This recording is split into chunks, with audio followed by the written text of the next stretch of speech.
So off camera, we were just talking insurance scams. Yes, I've been through 3 so far.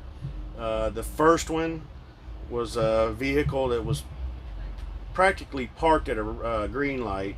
I went through the green light. The car caught up with me, slowed down, and came into my lane, hit me. I swerved, he hit me again. The car had no left-hand driver's side mirror. It was already crashed all down the side, and they failed to yield whenever they took my lane over. I had it all on video, but she tried to claim that I hit her and ran her off the road. After I showed the video to the trooper, he was like, "You got her."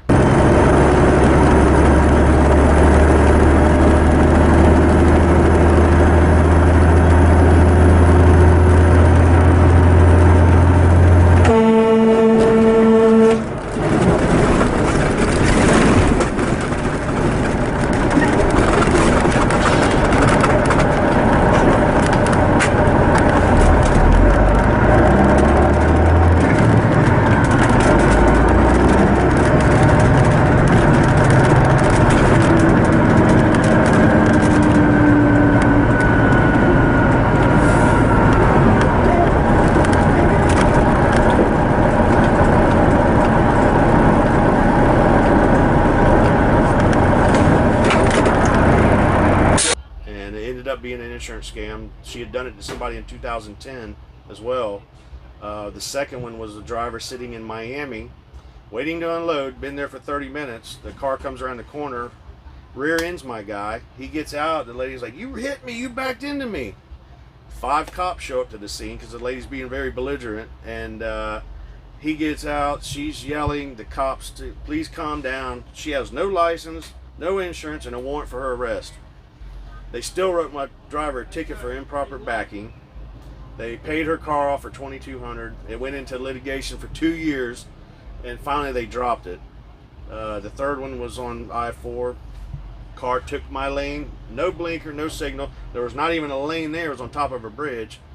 I stopped. As soon as I stopped and got out, there was a trooper already there, and he told me to get off the road. I said, "No, sir. I would like for you to walk over here and see that there's no lane there available."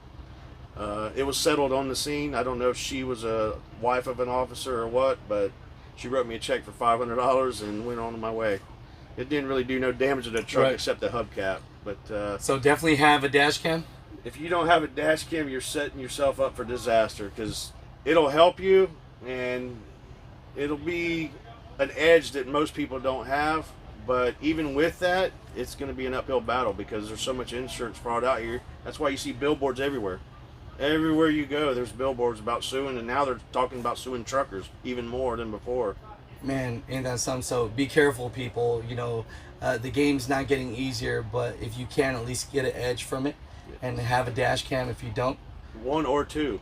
Have 5, all the way around. Yes. What's going on the truckers? Welcome to the Asian My Show. We're here with my guy. How are you doing today, sir? Good, good. How you doing this morning? Good, good. You know, we talked off camera the other day. Hey, for all you Honda lovers, man, this is Honda Blue right here. You know, what's your name, sir? Kendall Oakleaf. Kendall. Yes, nice sir. to meet you, sir. You too as well. You know, can you tell us a little bit about this build? 1998 KW W900. It's got a 12.7 Detroit, 355 rears, 13 speed. Everything on the truck basically is new, from the condenser to the rear end, all the AC components, most of the gauge, wiring, harnesses, everything. Wow. Walk us around a little bit. Walk us around a little bit. Show us what you've done. Bumper front here, custom here. These many bullseye lights, we did amber blue flashing instead of mounting any other amber flashing lights on the truck anywhere. Oversized mounts here on the side. I went with the float tires on the front. Do a little bit of heavy haul stuff, not a whole lot, but I think they'll ride a little bit better than the other ones that were on it. But custom boxes, exhaust, 7-inch Lincoln. All the interior's been redone, everything. The floor is composite wood, no rotting, no staining or scratching. I was gonna say this floor looks like my floor. I mean, this is looking nicer than my house here. Come on now. Come on now, don't BS me. Come on, I'm telling you, man, I love it. No, this is beautiful, brother. But yeah, it was all done. The guy at Winter Haven, McCall's Paint and Body painted the truck.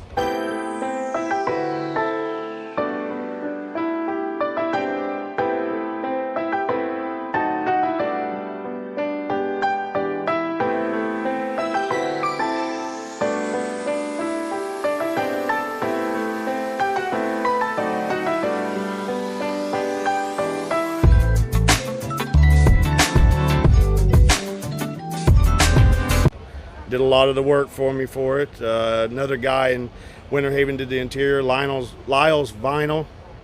Very, very good. He did a hell of a job. That's beautiful. Came back to the tanks, everything here, the tanks were new.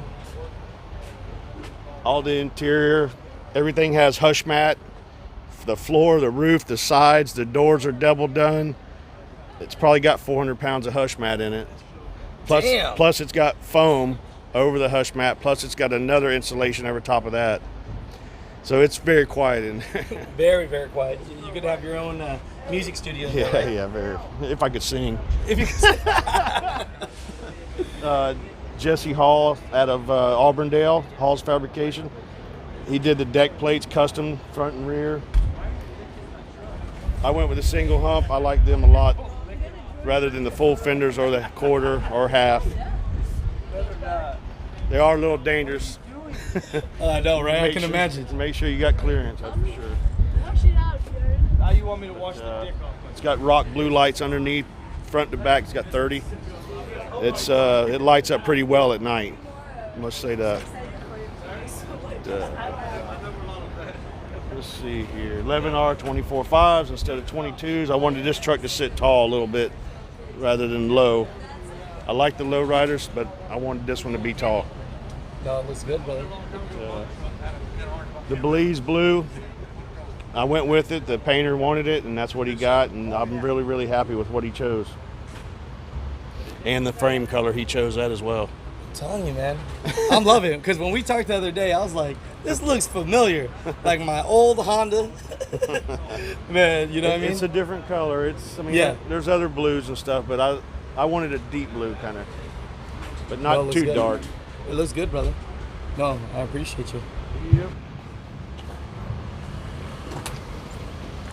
You need me to take off my shoes? Yep. Be honest. No?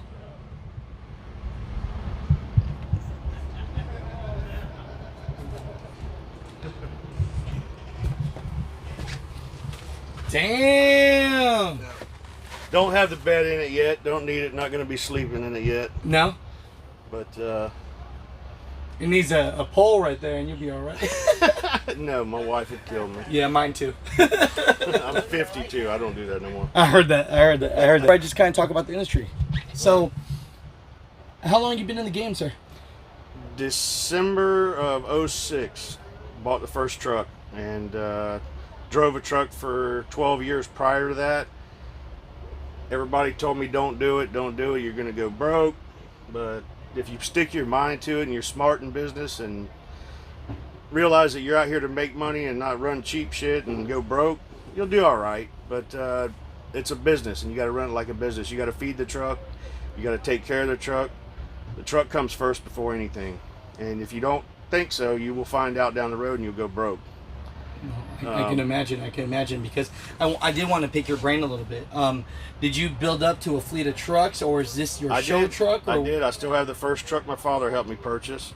I'll never sell it. A few years after that, a friend of mine was getting out of trucking, and he asked me if I wanted to purchase his truck, and I didn't want to. I didn't need it. But the price, I was like, well, man, if I could buy it and sell it and make money. But I bought it, kept it, bought his flatbed, and I've got 2 trucks. And then after that, it snowballed. And not short after that, I got another truck. Then I got another trailer, 2 more trucks. And then next thing you know, I got 15 trailers and 6 trucks. Got 3 on the road right now. Other ones are being built. But I love it. I wouldn't change it for nothing. You know, for the people that are company drivers now, finally jumping owner-op, and, you know, any advice for those people? Save your money first. I would say about $15,000, maybe $20,000 to start out. You're going to have a hefty down payment on your insurance for being a new business venture. You're going to have at least 10 grand for any major repairs on a truck you may purchase. If you can afford it, purchase a truck prior to becoming owner operator, fix it up, then get on the road, and you've got a peace of mind that everything's good on it that you can fix. You do have problems that arise sometimes. You can't help that. that's why you got to have that money to take care of it when it arises. No, I got it. No, that's an amazing advice. That's great advice. It's not easy. Trucking is not easy. I was going to ask you that. They look at this, Kendall, and they look at and they see all the watermelon lights and they see this nice blue and they go, "Is trucking easy?" Yeah. No. It's not. No. Once you get in it and you learn it and you run it like a business, yeah, it is. But it's not. It's not just make money and blow money. It's build money, because if you don't have capital, trucking will break you. There's a saying, I can't remember, but if you want to become a millionaire, start out with 20 million and get in trucking. At least you'll have one left, right? At least you have. No, I like that. And since I'm blessed to talk to someone that has an entrepreneurial mindset. What would you say? Since capital is important, a lot of people come in this business without capital. Do you recommend factoring? Do you recommend borrowing money when needed, or credit Personally, cards? Yes. I've only factored one bill of lading ever because I wasn't sure about a guy who was doing a job for Red Bull, the competitions they have in Tampa, and I was hauling some ski ramps from Orlando to Tampa, and he seemed real shady, and it paid really well, and I didn't mind. I was like, I'm going to factor him. That's the only one I ever did since I've started this. It's a good opportunity to help you move forward with money, but you got to look at it as they're getting 3 to 5% of your money. Over a year's time, with my money, that's a lot of damn money. I'll wait 30 days for my check. I heard that. Screwed over by brokers, probably 3 of them, kind of. Not nothing really major, less than $1,000 on each one. Majority of them are fair. A lot of them are crooks. Yeah, I was going to ask the broker side, because a lot of these owner-operators getting in, they're really scared of brokers. They get it. I know brokers get a bad name, and there's a reason for that. But any red flags or any advice for people with dealing with brokers? Try to read off the load boards on their credit ratings and stuff. Talk to people. When you're at a truck stop, don't sit there and keep your face in the food. Go talk to people. Walk up and ask them questions and learn and listen. And they may say, hey, this broker here, I dealt with them and they screwed me. And you maybe look on the load board the next day and see and go, oh, I am not going to call them. There's a lot of agents out here that work under the umbrella of the brokers that you may call South Carolina today. Guy's great, pays a good rate. One company, the same company, you'll call the guys in Oregon and he's cheap or he's trying to rip you off or something. So there's a lot of good and bad. You just gotta either keep a black book of who you contact and then really learn it, because you got to know your bottom dollar, what you're gonna make or what you need to make for the truck. No, I thank you. And I guess almost to end this, do you still recommend people get into truck driving if they're a first generation trucker? No one's in their family. Yeah. Don't ever let somebody tell you can't do something. You can do anything. I hear that. You know what's crazy? Every successful person I talk to always tells me, don't listen to the negativity, don't listen to the noise. And every guy that's breaking down and going broke always says, don't get into trucking. So it looks like you're doing it pretty right, because you got some nice trucks. We talked off camera. What do you think is the biggest different characteristics between maybe your business mindset and someone that might be failing in trucking? Taking care of this, because I can go to the truck stop across the street or next door, and I know everybody wants something to look nice. You have to build your capital first. You have to be safe first. They have $800 LED headlights, but yet they have bald steer tires on their truck. Your life's more important than them $800 headlights. You can't think that way, and or if you got something wrong with your truck, don't go buy more chrome for it. Fix your truck, and then later on you can do that stuff. So this is for fun later on. Yes. And I didn't get a number, on it. How many years have you been trucking now, sir? I started in December of 06. 06? On my own. On your own. The total years of trucking? 25. 25 years. 51. So after 25 years of trucking, how long until you finally start having some fun with it in what we see now? Probably, I think now, today, since this was built. I mean, because all the other ones, I've been working and building, getting together. So after you hear that, people, 25 years later, then you see something like this. Yes. This is from hard work. Yes. This isn't, and that's why I don't want people to think or portray that I interview people that just got into the industry, and everyone has a show truck. Yeah, no. Believe me, I borrowed 10 grand from my father to help me buy my first truck, and it was really hard. And he told me there's a lot of guys in this industry that will tell you, I'm making all this money, and it was container work is what I got into. And he said they're just too proud to tell you they're going broke.